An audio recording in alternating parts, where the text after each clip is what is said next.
সকলকে স্বাগত আরও একটা নতুন ক্লাসে। আরআরবি রেলের গ্রুপ ডির আমি 2018 সালের যে কোশ্চেন পত্র ছিল তার হচ্ছে সম্পূর্ণ জিকেটা কিন্তু বাংলায় ক্লাস চলছে। ঠিক আছে, আজকে হচ্ছে 6 নম্বর ক্লাস, আর এর আগে 5টা ক্লাস হয়ে গেছে। সেই ক্লাসগুলো যদি না দেখো অবশ্যই দেখে নিও, কারণ সেখানে অনেক ইনফরমেশন আসছে এবং কোশ্চেনের সাথে প্রচুর পরিমাণে কিন্তু বিশ্লেষণ রয়েছে। এই ভিডিওটাও কিন্তু খুবই গুরুত্বপূর্ণ হতে চলেছে তোমাদের জন্য। আর আমার চ্যানেলে নতুন এসে থাকলে অবশ্যই চ্যানেলটিকে সাবস্ক্রাইব করে রাখো এবং বেল আইকনটি প্রেস করে রাখো। চলো শুরু করি ভিডিওটি। দেখো, প্রথম প্রশ্ন হচ্ছে কোন কলা দুটি ভাস্কুলার বান্ডিল তৈরি করে, অর্থাৎ উদ্ভিদের কোন কলা দুটি ভাস্কুলার বান্ডিল তৈরি করে। দেখো, জাইলেম ফ্লোয়েম না জাইলেম প্যারেনকাইমা, প্যারেনকাইমা ও ফ্লোয়েম, না হচ্ছে প্যারেনকাইমা ও কোলেনকাইমা। তাহলে উত্তর হয়ে যাবে কিন্তু প্রথমটা, অর্থাৎ জাইলেম এবং ফ্লোয়েম এই দুটো কিন্তু উদ্ভিদের ভ্যাকুলার বান্ডিল কিন্তু তৈরি করে। তারপর দেখো, জাইলেম হচ্ছে কি, এটি হচ্ছে জল ও খনিজ লবণ মূল থেকে গাছের উপরের অংশে, অর্থাৎ উদ্ভিদের উপরের অংশে কিন্তু পরিবহন করে হচ্ছে জাইলেম। আর ফ্লোয়েম কি করে, ফ্লোয়েম তৈরি করে যে পাতায় যে খাদ্য তৈরি হয়, সে খাদ্য উপাদানটি কিন্তু গাছের অন্যান্য অংশে কিন্তু পরিবহন করে এই ফ্লোয়েম।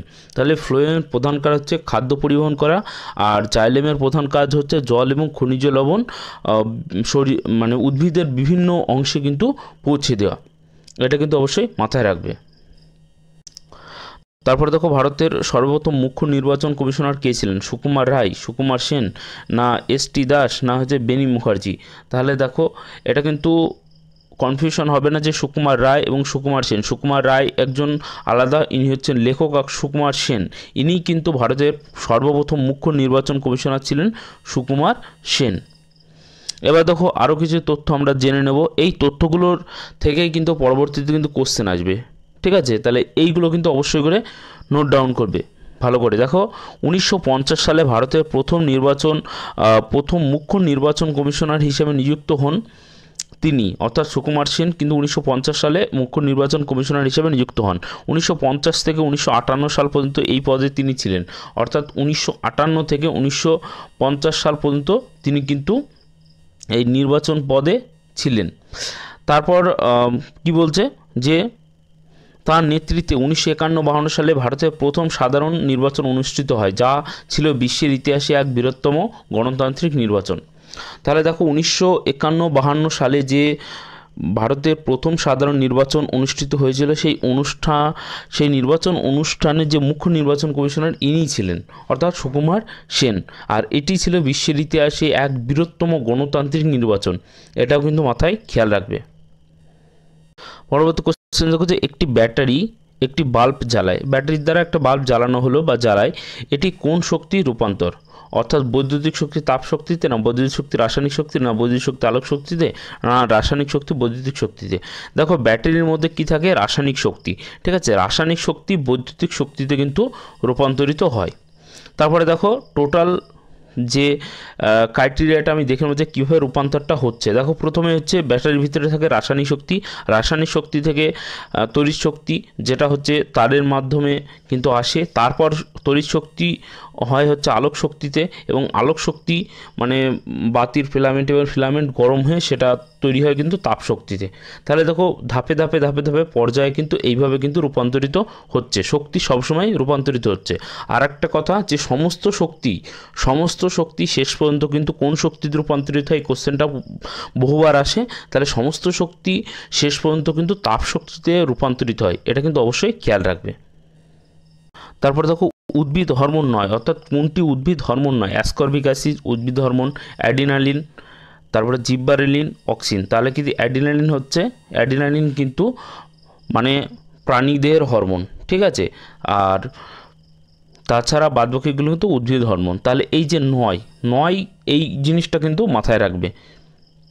তারপরে দেখো, আরও যে উদ্ভিদ হরমোনগুলো আছে সেগুলো সম্পর্কে আমরা জেনে নেব। 5টি উদ্ভিদ হরমোন।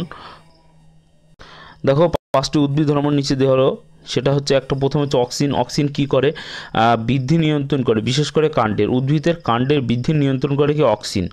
এবং হচ্ছে আলো ও মধ্যাকর্ষণ প্রতিক্রিয়ায় সাহায্য করে, এই হচ্ছে অক্সিন।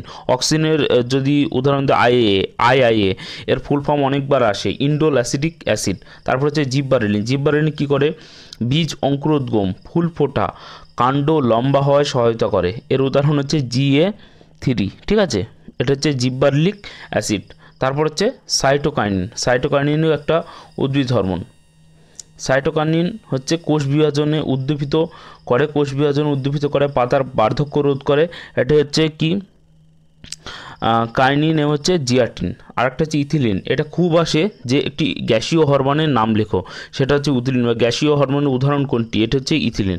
এটি কি করে? ফল পাকাতে বিশেষ করে সাহায্য করে। এই কোশ্চেনটা বহুবার এসেছে, ঠিক আছে? ফল পাকাতে কোন হরমোন সাহায্য করে? ইথিলিন হরমোন কিন্তু সাহায্য করে। ইনি একটি গ্যাসীয় হরমোন। এবং পত্র ঝরা মানে পাতা ঝরে যাওয়া এবং ফুল ফোটাতে কিন্তু বিশেষ ভূমিকা রাখে হচ্ছে এই ইথিলিন হরমোন। তারপরে দেখো অ্যাসকর্বিক অ্যাসিড। অ্যাসকর্বিক অ্যাসিড বিরোধী হরমোন নামে পরিচিত। এটা খুব দারুণ কোশ্চেন, যে পরীক্ষা আসতে পারে যে বিরোধী হরমোন হিসাবে পরিচিত কি? এটা হচ্ছে অ্যাসকর্বিক অ্যাবসিসিক অ্যাসিড, ঠিক আছে? এটা হচ্ছে অঙ্কুরোদ্গম দমন করে এবং জল সংকটে পত্ররন্ধ্র বন্ধ করে, বার্ধক্য এবং পতন ত্বরান্বিত করে। তারপরে দেখুন নিচের মৌলের মধ্যে কোনটি বিজারক নয়? কোনটি বিজারক নয়? Chlorine, sodium, zinc, Coke. তাহলে উত্তর হয়ে যাবে কিন্তু এখানে হচ্ছে অপশন নম্বর 1, ক্লোরিন। ক্লোরিনটা কিন্তু বিজারক নয়। তারপরে দেখো বাস্কেট খেলার উদ্ভাবক কে ছিলেন বা কে করেছিলেন? টমাস বাট, না ধীরুন জাইলা, না এসকে সিনহা, না ডক্টর জেমস নাই স্মিথ? উত্তর হয়ে যাবে কিন্তু ডক্টর জেমস নাই স্মিথ। ইনি কিন্তু বাস্কেটবল খেলাটা কিন্তু শুরু করেছিলেন। দেখুন এই সম্পর্কে কিছু জেনে নেব। ইনি হচ্ছেন কি ছিলেন? একজন কানাডীয় আমেরিকান শারীরিক শিক্ষাবিদ ছিলেন এবং 1891 সালে মার্কিন যুক্তরাষ্ট্রের ম্যাসাচুয়েটস অঙ্গরাজ্যের স্প্রিংফিল্ড শহরের YMCA ট্রেনিং স্কুলে, বর্তমান স্প্রিংফিল্ড কলেজ, এই খেলার কিন্তু জন্মদিন। তাহলে কোথায়? আমেরিকায় কিন্তু জন্ম দিয়েছিলেন তিনি এই বাস্কেটবল খেলার। তারপরে দেখলো দারুণ কোশ্চেন একটা, যে ভারতের জাতীয় পতাকা উত্তোলন করার অধিকার সংবিধানের কত নম্বর অনুচ্ছেদে আছে? অর্থাৎ ভারতের জাতীয় পতাকা উত্তোলন করার অধিকার সংবিধানের কত নম্বর ধারায় বা অনুচ্ছেদে আছে? দেখো 1 নম্বর 16 নম্বর ধারা আছে, না 17 নম্বর, না 14 নম্বর, না 19 নম্বর? তাহলে দেখো 19 নম্বর ধারায় কিন্তু এই কথাটা বলা আছে, ভারতের জাতীয় পতাকা উত্তোলন করার অধিকার। তারপর দেখো ভারতের সংবিধানে সরাসরি জাতীয় পতাকা উত্তোলনের অধিকার নিয়ে কোনো নির্দিষ্ট অনুচ্ছেদ নেই। এটা কিন্তু খেয়াল রাখবে, মোস্ট ইম্পর্টেন্ট পয়েন্ট। মানে নির্দিষ্ট কোনো কিন্তু ধারা নেই, তবে এই অধিকারটি একটি মৌলিক অধিকার হিসেবে গণ্য করা হয়েছে, ঠিক আছে? গণ্য করা হয়েছে একটি গুরুত্বপূর্ণ আদালতের রায়ের মাধ্যমে। তাহলে আদালতের রায়ের মাধ্যমে কিন্তু এটা গণ্য করা হয়েছে। এটা হচ্ছে সুপ্রিম কোর্টের রায়। নবীন জিন্দাল বরাম ভারত সরকার 2004 সালের যে একটা মামলা, সেটা হচ্ছে সুপ্রিম কোর্ট রায় দেয় যে জাতীয় পতাকা উত্তোলনের অধিকার ভারতের সংবিধানের 19-1 নম্বর অনুচ্ছেদের অধীনে পড়ে। তাহলে কত নম্বরে? সংবিধানের 19-1 নম্বর ধারায় এই রায় অনুযায়ী একজন ভারতীয় নাগরিক তার ব্যক্তিগত গৃহে বা প্রতিষ্ঠানে সম্মানের সহিত জাতীয় পতাকা উত্তোলন করতে পারেন এবং এটি তার মৌলিক অধিকার, ঠিক আছে? এবার তোমরা আমাকে কমেন্ট করে জানাও যে ভারতের জাতীয় পতাকার রূপকারকে, অর্থাৎ ভারতের জাতীয় পতাকা কে তৈরি করেছিলেন, এটা কমেন্ট করে জানাও। তারপর পরবর্তী কোশ্চেন দেখো হচ্ছে কার্য নির্ভর করে না। কিসের উপরে কার্য নির্ভর করে না? ভরবেগ, বল, সরণ, না বল ও সরণের মধ্যবর্তী কোণ? উত্তর হয়ে যাবে কিন্তু ভরবেগ। অর্থাৎ ভরবেগের উপরও কিন্তু কার্য নির্ভর করে না। তারপর দেখো খণ্ডীকরণের মাধ্যমে প্রযোজন করে কি? ইস্ট, হাইডা, প্যারামিসিয়াম, না স্পাইরোগেরা? এটার উত্তর হয়ে যাবে কিন্তু স্পাইরোগেরা। স্পাইরোগেরা কিন্তু খণ্ডীকরণের মাধ্যমে প্রজনন সম্পন্ন করে। তারপরে দেখো যে খণ্ডীকরণ হলো এক ধরনের একটি অলিন্দ প্রজনন, যেখানে একটি জীবদেহ খণ্ড বা অংশে বিভক্ত হয়ে প্রতিটি খণ্ড থেকে একটি নতুন জীবের কিন্তু সৃষ্টি করে। তাছাড়া স্পাইরোগেরা ছাড়া হচ্ছে প্ল্যানেরিয়া, ইউগ্লিনা এবং হচ্ছে ভলভক্স এই পদ্ধতিতে প্রজনন করে। তারপরে দেখো কি দ্বারা একটি বস্তুর উপস্থিত পদার্থের পরিমাণ বোঝায়? তাহলে কি দ্বারা বোঝায় একটি বস্তুর উপস্থিত পদার্থের পরিমাণ? ওজন, ভার, পরমাণু না ভর?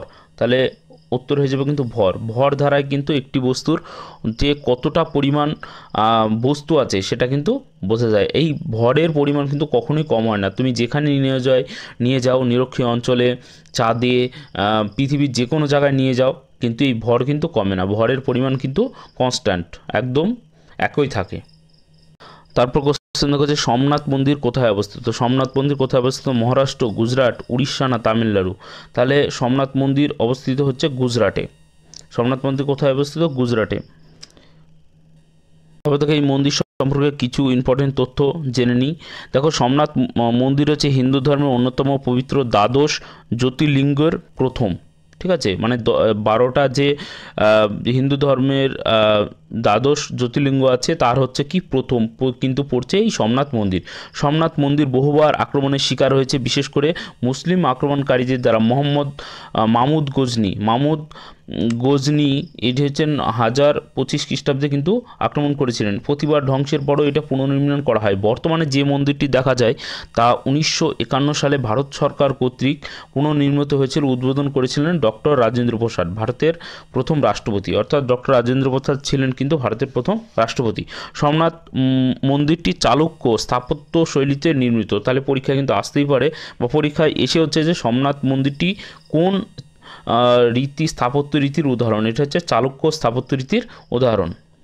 তারপরে তো সোমনাথ মন্দিরের সামনে একটা হচ্ছে অ্যারো পিলার আছে। ঠিক আছে, অ্যারো পিলার। এবার অ্যারো পিলারের বৈশিষ্ট্য কি? দেখো মন্দিরের কাছে এমন একটি স্তম্ভ রয়েছে যার গায়ে লেখা আছে যে এই রেখার ঠিক সামনে হাজার হাজার কিমি পর্যন্ত কোনো ভূমি নেই, শুধু সমুদ্র রয়েছে। সত্যিই তাই, এটি হচ্ছে ডাইরেক্ট, অর্থাৎ সমুদ্র। সোমনাথ মন্দিরের সামনে এই যে অ্যারো পিলার আছে, অ্যারো পিলার থেকে সোজা যদি একটা রেখা টানা হয় তাহলে সেই রেখাটি কিন্তু একদম সোজা চলে যায় হচ্ছে আমাদের দক্ষিণ মেরু পর্যন্ত, অর্থাৎ তার মাঝে কিন্তু কোনো ভূমি নেই, শুধুই আছে সমুদ্র। তারপরে কোশ্চেন দেখো যে কোন কৃমিটি শ্রীপদের কারণ? গোলকৃমি, ফিতাকৃমি, ফাইলেরিয়া কিট না কেঁচো? তাহলে এইটার উত্তর হয়ে যাবে কিন্তু ফাইলেরিয়া কিট। তারপরে দেখো সাপ কি প্রাণী? অর্থাৎ সাপ কি ধরনের প্রাণী? উভচর, স্তন্যপায়ী, অ্যাবিস না সরীসৃপ? সাপ হচ্ছে কিন্তু সরীসৃপ পর্বের প্রাণী। তারপরে তো গ্যাসের কোন ধর্ম এটিকে বহনযোগ্য করে? অর্থাৎ গ্যাসের কোন ধর্মের জন্য এটিকে এক জায়গা থেকে অন্য জায়গায় নিয়ে যায়? ব্যাপন, আয়তন, সংকুচিত না প্রসারিত? তাহলে উত্তর হয়ে যাবে কিন্তু সংকুচিত। এই সংকুচিত এর জন্যই কিন্তু সিলিন্ডারে, ঠিক আছে, যে গ্যাস ভরা সিলিন্ডার, আমরা যে রান্নার গ্যাস, সেই সিলিন্ডার কিন্তু সংকুচিত ধর্মকেই কাজে লাগিয়ে কিন্তু গ্যাসটা ভরা হয়, এবং হচ্ছে চাপ প্রয়োগে কিন্তু গ্যাসটা ভরা হয় এবং সংকুচিত করে সিলিন্ডারে কিন্তু ভরা হয়। তারপরে দেখো মিল্খা সিংয়ের ছেলে জিৎ মিল্খা সিং কোন খেলার সাথে যুক্ত? দৌড়, পোলো, কবাডি না গল্ফ? তাহলে দেখো মিল্খা সিংয়ের ছেলে হচ্ছে জিৎ মিল্খা সিং, ইনি কোন খেলার সাথে যুক্ত? উত্তর আসবে কিন্তু গল্ফ। তিনি কিন্তু গল্ফ খেলার সাথে কিন্তু যুক্ত। এবার মিল্খা সিং সম্পর্কে আমরা কিছু আরও তথ্য কিন্তু জেনে নেব। দেখো মিল্খা সিং কত সালে জন্ম? 1929 সালে তিনি জন্মগ্রহণ করেন। ঠিক আছে, 18 জুন। আর 2021 সালে কিন্তু তিনি পরলোক গমন করেন। তিনি ছিলেন একজন ভারতের শ্রেষ্ঠ অ্যাথলেট এবং স্বাধীন ভারতের প্রথম ক্রীড়া তারকা। তিনি ফ্লাইং শিখ নামে কিন্তু পরিচিত। অনেকবার পরীক্ষা এসেছে যে ফ্লাইং শিখ নামে কে পরিচিত? ফ্লাইং শিখ হচ্ছে মিল্খা সিং নামে পরিচিত। এবার এই কোশ্চেনটা হয়েছে ফ্লাইং শিখ উপাধিটা কে দিয়েছিলেন? ফ্লাইং শিখ উপাধিটা দিয়েছিলেন পাকিস্তান। ঠিক আছে, পাকিস্তান কিন্তু মিল্খা সিংকে ফ্লাইং শিখ উপাধিটা দিয়েছিলেন। তারপর দেখো যে মিল্খা সিং 1959 সালে ভারতের চতুর্থ সর্বোচ্চ অসামরিক সম্মান যেটা পদ্মশ্রী পুরস্কার তিনি কিন্তু পেয়েছিলেন। তার পুত্র জিৎ মিল্খা সিং একজন প্রখ্যাত গল্ফ খেলোয়াড়। আগে বললাম এই কোশ্চেনটাই তো দিয়েছিল, এবং তিনি 2007 সালে পদ্মশ্রী পুরস্কারে ভূষিত হয়। অর্থাৎ তার পুত্র জিৎ মিল্খা সিং তিনি কিন্তু 2007 সালে পদ্মশ্রী পুরস্কার পেয়েছিলেন। তারপর দেখো মোস্ট ইম্পর্ট্যান্ট একটা কোশ্চেন, যে 2013 সালে তার জীবনী অবলম্বনে নির্মিত একটি চলচ্চিত্র, তার নাম হচ্ছে ভাগ মিল্খা ভাগ, মুক্তি পায়, যেখানে অভিনেত্রী ফারহান আক্তার মিল্খা সিংয়ের চরিত্রে অভিনয় করেন। কিন্তু এই কোশ্চেনটা অনেকবার এসেছে যে ভাগ মিল্খা ভাগ, অর্থাৎ মিল্খা সিংয়ের জীবনী নিয়ে যে চলচ্চিত্র তা সেটার অভিনেতা কে ছিলেন, সে হচ্ছে ফারহান আখতার। মিলখা সিংয়ের চরিত্রে কিন্তু তিনি অভিনয় করেছিলেন। তাহলে দেখো আজকে ছিল এই কিছু ইম্পর্টেন্ট কোশ্চেন, তোমাদের সাথে আলোচনা করব। পরবর্তীতে আরও একটা ভিডিও নিয়ে আসব। তোমাদের ভিডিওটা কেমন লাগলো, ক্লাসটা কেমন লাগলো অবশ্যই কমেন্ট করে জানাও। আর আমার চ্যানেলে আসলে অবশ্যই চ্যানেলটিকে সাবস্ক্রাইব করে রাখো এবং বেল আইকনটি প্রেস করে রাখো। সবাই ভালো থাকবে, ভালো করে প্রিপারেশন নাও, রেলের গ্রুপ ডি পেতেই হবে। জয় হিন্দ, জয় ভারত।